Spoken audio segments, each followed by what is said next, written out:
Hello. Helpline. जी हाँ, मैं आपको टॉपिक पढ़ाने जा रहा हूँ। प्रोटीन। प्रोटीन बहुत छोटी छोटी यूनिट से बना होता है। बहुत छोटी छोटी। एक छोटी सी यूनिट को कहा जाता है अमाइनो एसिड। अगर आप अमाइनो एसिड की स्ट्रक्चर पढ़ने में समझने में कामयाब हो जाते हैं तो आपको प्रोटीन की स्ट्रक्चर भी समझ में आ जाएगी 101%। तो चलिए शुरू करते हैं कि अमाइनो एसिड क्या होते हैं। अमाइनो एसिड कैसे मिलकर प्रोटीन को बनाते हैं ये बाद की बात, लेकिन अमाइनो एसिड क्या होते हैं पहले ये पता होना चाहिए, है ना। अमाइनो एसिड का फॉर्मूला ये होता है CH, COOH एक साइड में, और कार्बन की दूसरी साइड क्या NH2, और कार्बन के साथ लगा हुआ है एल्काइल। वो आप एल्काइल नहीं, सॉरी गलती हो गई। आर की जगह बहुत सारी चीज़ें हो सकती हैं। कितनी चीज़ें हो सकती हैं? कम से कम 23 ग्रुप्स। आप इस आर की जगह एच भी लगा सकते हैं, CH3 भी लगा सकते हैं।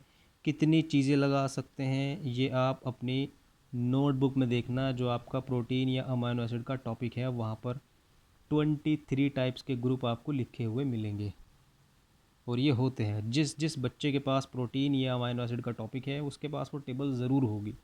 मैंने आपको आपकी आसानी के लिए आर की कुछ या एक दो वैल्यू लिखकर दिखाई। जैसे अगर मैं यहाँ CH3 लिख दूँ इस आर की जगह तो ये हो जाएगा एलेनाइन, और अगर आपने इस आर की जगह H लिख दिया तो ये हो जाएगा ग्लाइसिन। इस तरह आप कम से कम 23 ग्रुप्स लगा सकते हैं इस आर की जगह।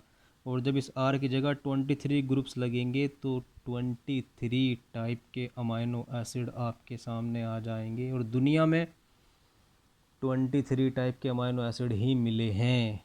सवाल है कि अमाइनो एसिड को अमाइनो एसिड क्यों कहा जाता है। देखो भैया, CH ये एक हाइड्रोकार्बन है, इसके साथ COOH ग्रुप लगा हुआ है। बच्चों को मालूम है कि जिस कंपाउंड के अंदर COOH ग्रुप आता है वो ऑटोमेटिकली एसिड बन जाता है। जैसे CH3COOH एसिटिक एसिड, सिरका इसको बोलते हैं, है ना। तो ये क्या आ रहा है NH2?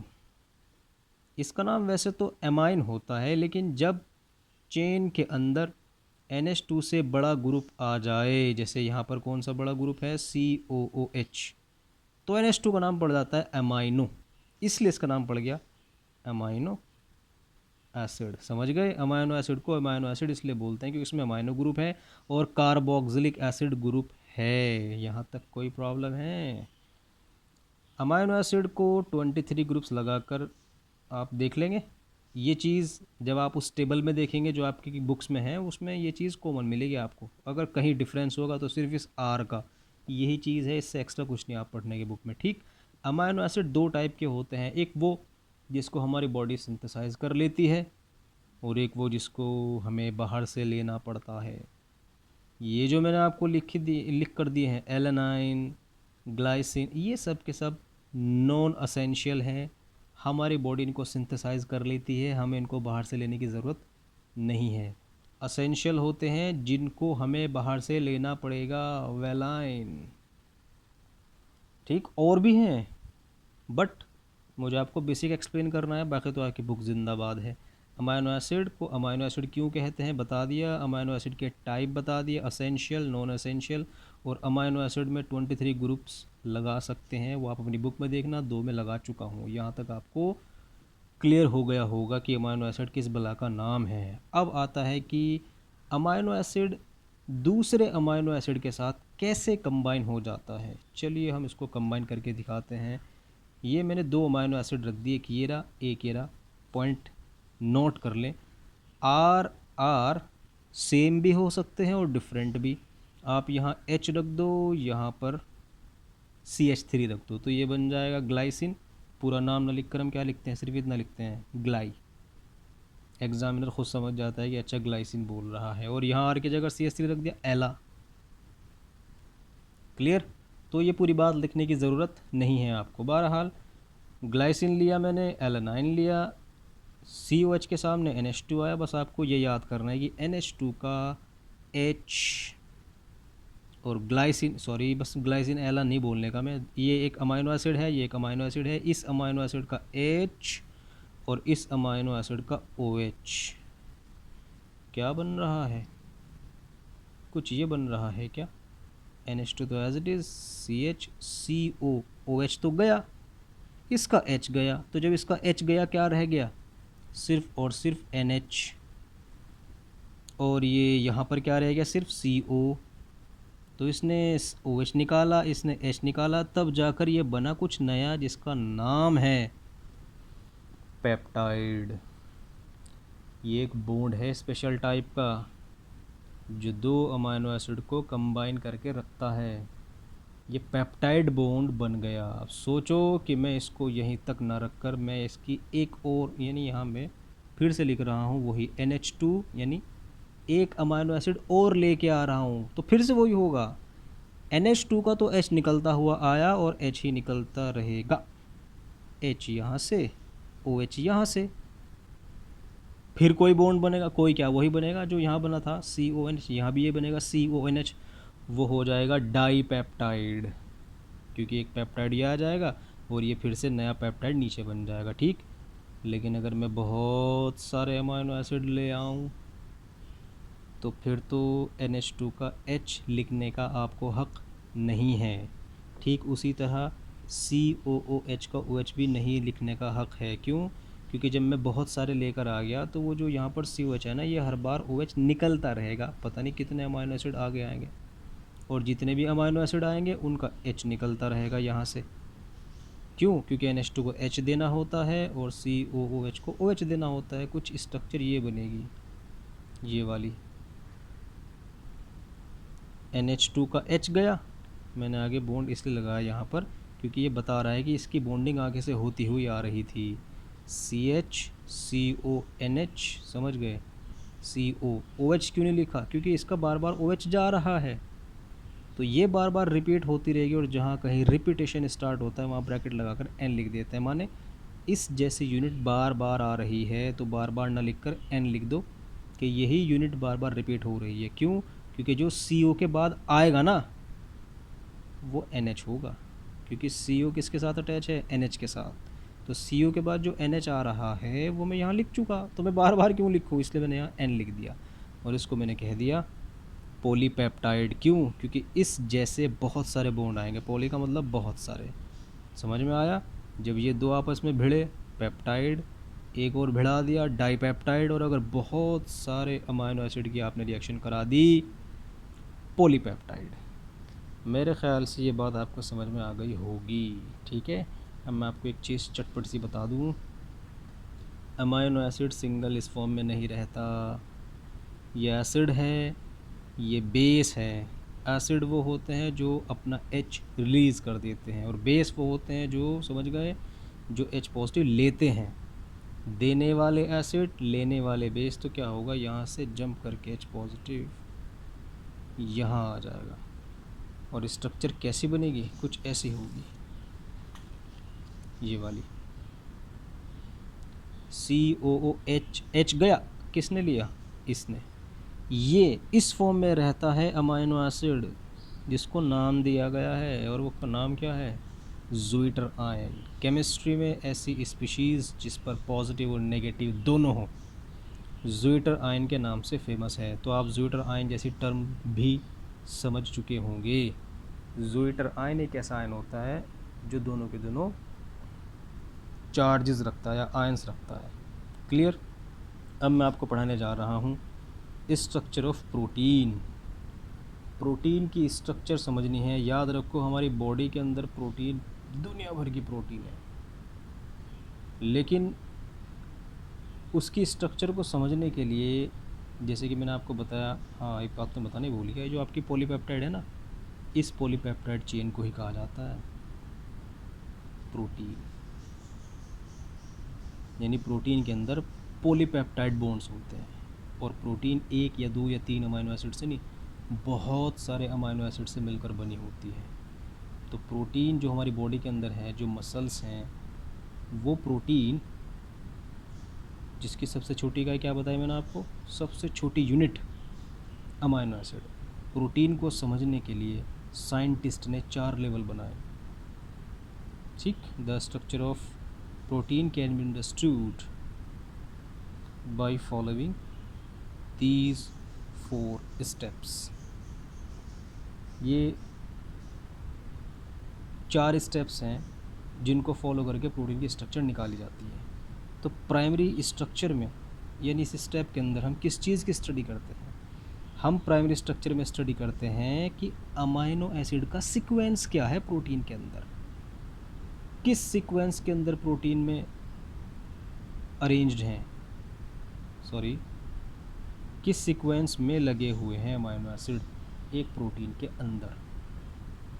तो प्राइमरी में सीक्वेंस कैसे, ऐसे एला, ग्लाई, वेल, फिर से एला, ग्लाई, कितनी लंबी चेन कर लो आपको, एला माने एलानाइन मैंने आपको स्टार्टिंग में बता दिया था, ग्लाइसिन, वेलाइन, ये पूरी की पूरी एक लंबी चेन है पॉलीपेप्टाइड की। इसमें मुझे सीक्वेंस पता लग रहा है, अच्छा एलाइन के बाद ग्लाइसिन आया, ग्लाइसिन के बाद वेल, इसके बाद ये आया sequence. The sequence of amino acid is studied in the primary structure of protein. हम प्रोटीन की प्राइमरी स्ट्रक्चर में अमाइनो एसिड का सिर्फ सीक्वेंस पढ़ते हैं, इससे एक्स्ट्रा कुछ नहीं। क्लियर हो गया। सेकेंडरी स्ट्रक्चर में क्या पढ़ते हैं कि अमाइनो एसिड क्या शेप में अरेंज्ड हैं, कौन सी शेप गेन किए हुए हैं सेकेंडरी स्ट्रक्चर में, यानी shape of amino acid, sequence of amino acid. तो ये शेप कैसे, देखो मैं आपको बताता हूँ कि कैसे शेप सेकेंडरी के अंदर 2 टाइप की शेप सामने आई, एक अल्फा हेलिक्स और एक बीटा प्लेटेड शीट। ये शेप हैं, ठीक, ये शेप है, मैं शेप बता रहा हूँ कैसे। अल्फा हेलिक्स की स्ट्रक्चर कैसी होती है, कैसी होती है देखने में protein, sorry alpha helix structure देखने में कैसी होती है, ऐसी होती है। देखो थोड़ा गौर करना, ऐसे कोएल्ड फॉर्म में लगाते चले जाओ, ऐसे, ठीक है। इसमें मुझे अरेंज करने हैं अमाइनो एसिड इस तरीके से, ऐसे, ये वाला कैसे अरेंज करूँ भाई, देखो ज़रा, बहुत ही इंटरेस्टिंग पॉइंट है अपना आप में। ऐसे अरेंज करना, ये रहा NH, NH, आगे बढ़ो CH, CH, समझ रहे, CONH, CO, समझ रहे, घूमते घूमते घूमते घूमते घूमते लगाते चले जाओ, फिर आप कहाँ गए, CONH, फिर आगे बढ़ो CH, समझ रहे। इस तरह ये अमाइनो एसिड का जो सीक्वेंस था वो तो मैं प्राइमरी में पढ़ चुका था। इन सीक्वेंस में कौन सी शेप आ रही, ये वाली शेप आ रही, ये वाली, ये कोएल्ड फॉर्म वाली, इसको बोलते हैं अल्फा हेलिक्स। इस नाइट्रोजन के साथ लगा हुआ हाइड्रोजन और इस ऑक्सीजन के बीच हाइड्रोजन बॉन्ड, और ये हर लेवल पर जब भी ये कोइलिंग होगी इसकी प्रोटीन, इसकी अमाइनो एसिड की चेन की, अभी प्रोटीन नहीं बनी, ये जब बनेगी इसकी कोइलिंग होती रहेगी, तो हर लेवल पर हाइड्रोजन बॉन्ड बनते चले जाएंगे, बनते चले, और इसकी अनकोइलिंग नहीं होगी। ये जितना ज़्यादा कोइलिंग करेगा हाइड्रोजन बॉन्ड पर लेवल बनते चले जाएंगे और ये पैक्ड हो जाएगी, खुलेगी नहीं। क्यों, क्योंकि एक तरीके से आप सिलाई कर रहे हैं यहाँ पे, हाइड्रोजन बॉन्ड इस स्ट्रक्चर को खुलने नहीं देता, इस शेप को खुलने नहीं देता, जिसको मैं क्या कह रहा हूँ, अल्फा हेलिक्स। बोलो बात समझ में आई, ये है अल्फा हेलिक्स। और ये क्या है भैया, जो मैंने आपको लिख कर दिया है, बीटा प्लेटेड शीट। ये शीट की फॉर्म, प्लेटेड मतलब जैसे माथे की झुर्री होती है ना, जब आदमी टेंशन में आ जाता है, वैसी माथे पे लाइन सी बन जाती है, ऐसी उन उसके बेस पे नाम आया बीटा प्लेटेड शीट। कैसे, ये अलग हो गया अल्फा हेलिक्स, ऐसे देखो, ऐसे ये एक दूसरे के पैरेलल ये चलती रहती है, जैसे माथे पर झुर्री आ जाती है ना, ऐसे। ये रहा, फिर वही सीक्वेंस को लिखूँगा मैं, ये NH, NH के बाद क्या है CH, CH के बाद क्या आया CO, है ना। चलते चले जाएंगे आगे। इसी तरीके से यहाँ पर CO, CO के बाद क्या आया NH, NH के बाद क्या है CH। ये फिर से यहाँ क्या हो रही है हाइड्रोजन बॉन्डिंग। हाइड्रोजन बॉन्डिंग इस बीटा प्लेटेड शीट को भी खुलने नहीं देती। तो ये दो स्ट्रक्चर, दो शेप मेरे सामने आए, एक तो अल्फा हेलिक्स और एक बीटा प्लेटेड शीट, शीट की फॉर्म में। ये दो चेन हैं जो पैरेलल हैं एक दूसरे, दो से ज़्यादा भी हो सकती हैं, और ये अल्फा हेलिक्स कोइल्ड होती जा रही है। ये दो शेप मेरे सामने आई, और यहाँ पर वही नाम लिखूँगा मैं सी, जैसे यहाँ एला हो गया, ग्लाई हो गया, क्योंकि मैं शेप की बात कर रहा हूँ ना। वो जो स्ट्रक्चर मैंने आपको स्टार्टिंग में पढ़ाई थी वो था सिर्फ सीक्वेंस, ये वाला।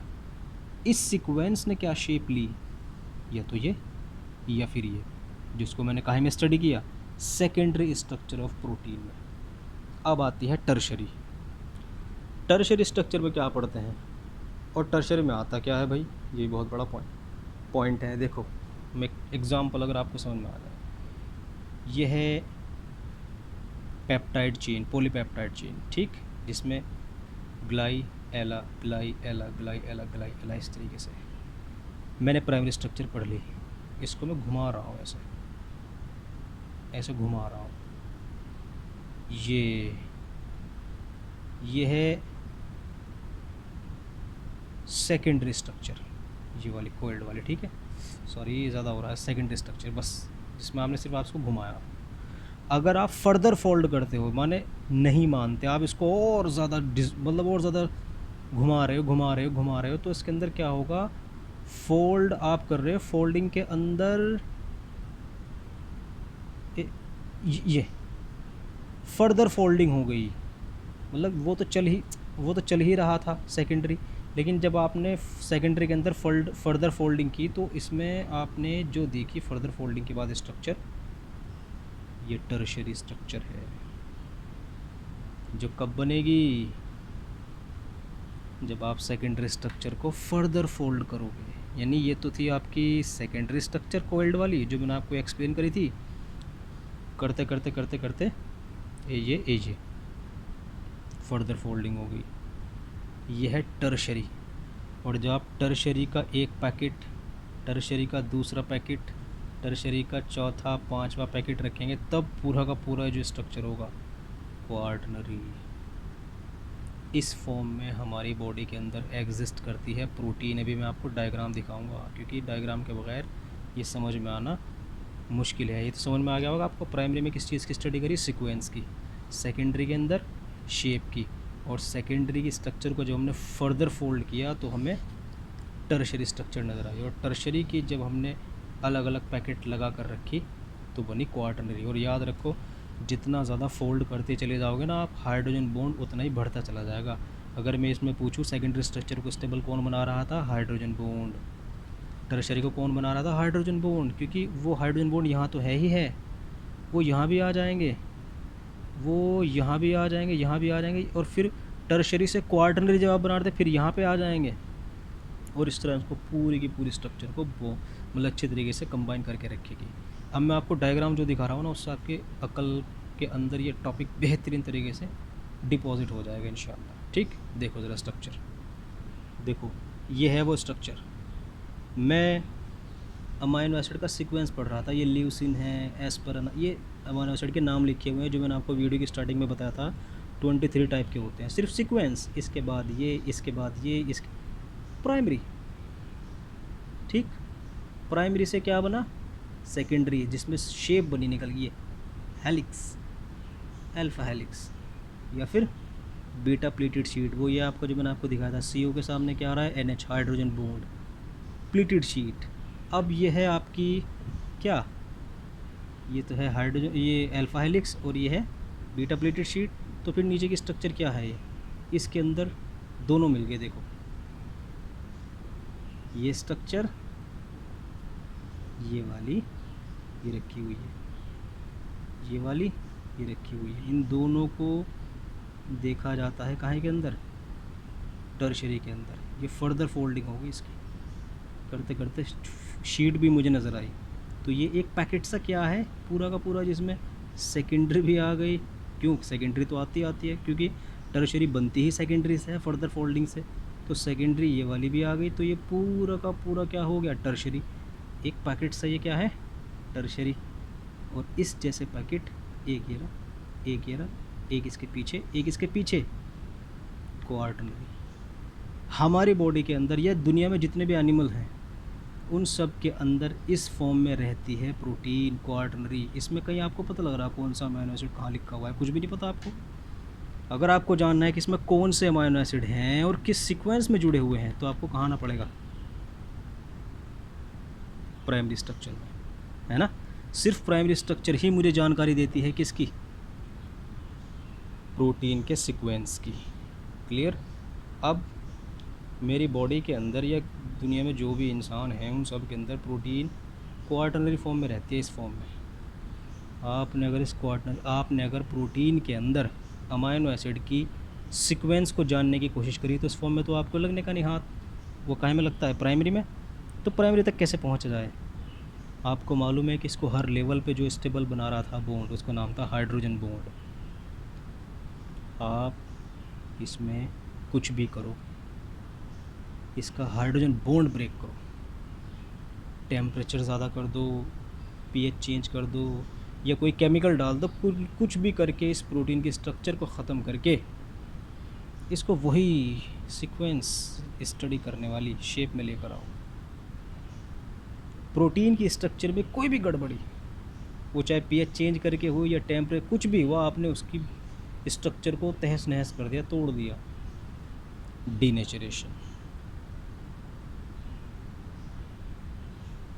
डीनेचरेशन ऑफ प्रोटीन का मतलब ही यही है कि किसी भी तरह का फिज़िकल या कोई ऐसा केमिकल चेंज जो प्रोटीन के अंदर हाइड्रोजन बॉन्ड को डिस्टर्ब कर दे, जो जिससे क्या हो जाए, अनकोइलिंग हो जाए या अनफोल्डिंग हो जाए प्रोटीन के अंदर, वो है डीनेचरेशन।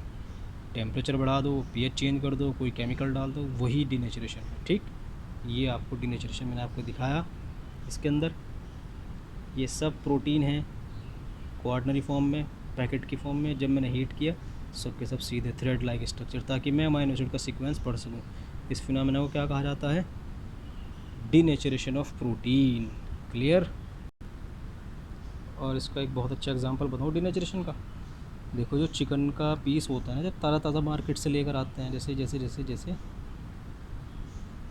ये लेग पीस है ना, आप इसको ब्रेक करो, नहीं हाथ में आ गया, टूटा हुआ हाथ में आने का आपको, जैसे जितना काटोगे उतना ही हाथ में आएगा ये पीस, चिकन के जो लेग पीस होता है। लेकिन जब आप इसको गर्म कर दोगे, बढ़िया तरीके से बना लोगे, आपको ये थोड़े थोड़े से थ्रेड लाइक स्ट्रक्चर आपको टूटती हुई नज़र आती है। पहले तो टूट नहीं रही थी, अब क्यों टूट गई ऐसे स्ट्रक्चर?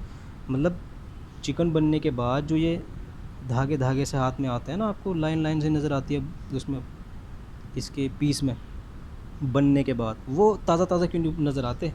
उसकी वजह यही है क्योंकि स्टार्टिंग में जो प्रोटीन होती है ना चिकन के पीस में, वो क्वार्टनरी फॉर्म में होती है, और टेम्परेचर ज़्यादा होने की वजह से उसमें अनकोइलिंग हो जाती है और बेचारे सारे हाइड्रोजन बॉन्ड ब्रेक हो जाते हैं और आपको थ्रेड नज़र आता है। दूसरा एग्ज़ाम्पल, जो मार्केट से आप एग लेकर आते हैं, आप उसको जब तोड़ते हैं तो पूरी की पूरी, जब उसके अंदर से जो मटेरियल निकलता है बाउल के अंदर आप डालते हैं, पूरा का पूरा एज इट इज़ आता है, पूरा का पूरा।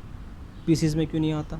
और जब उसको उबाल लेते हैं अंडे को, आप चाकू से ऐसे कट कर दो, single piece single piece single piece.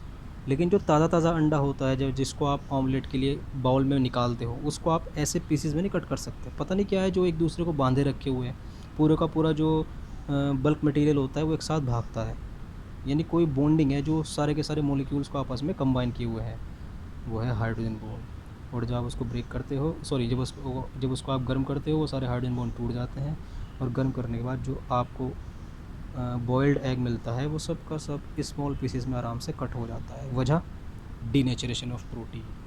Clear. आज भैया हमने आपको प्रोटीन के स्ट्रक्चर भी एक्सप्लेन कर दिए, प्रोटीन क्या है ये भी बता दिया, अमीनो एसिड क्या है ये भी बता दिया। आज के लिए इतना ही। धन्यवाद, शुक्रिया, बाय।